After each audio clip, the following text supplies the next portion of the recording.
Hello, here I have my Chrysler 300. It's a 2006 model.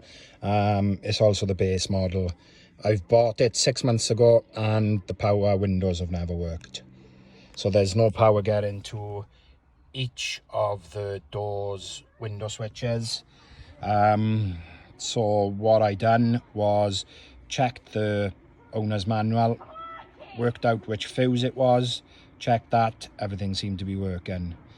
There are a couple of fuses listed in the owner's manual that supposedly work the power windows, but none of them seemed to work when I changed the fuses.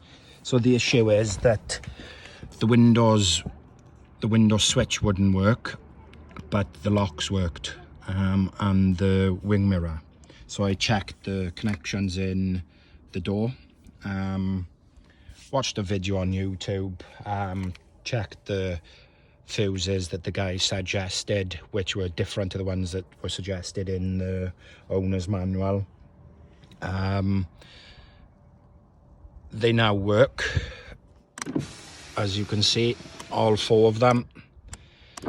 So I did buy two new window switches, second hand from scrapyard.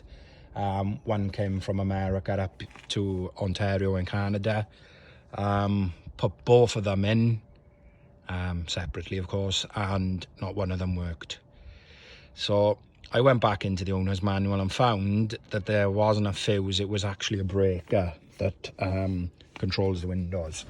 So I'll show you where they are now. So they're in the trunk. So lift up the flap, there's a fuse box cover which just clips on, so I release it here. So this is the breaker that controls the power windows. Yet again, this is a base model, so it might be different in the C or the limited or touring. So the manual said the breaker 13 there is the one that controls it. So I went to Canadian Tire, which is just a kind of department store that sells automotive things. Got one of these electrical testing, prodded around, and what you know, there was no power getting to where that breaker was. So every other fuse and breaker was having power live coming from the right hand side of the breaker connection. So what I decided to do was run a speaker wire from the live into the breaker terminal, and then the windows worked.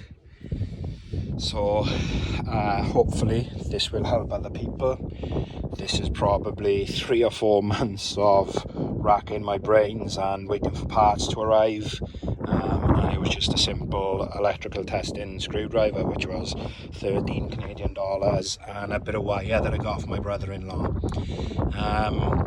So hopefully the guys and girls out there who are having trouble problem solving their windows, then this might be the fix. Thanks for watching.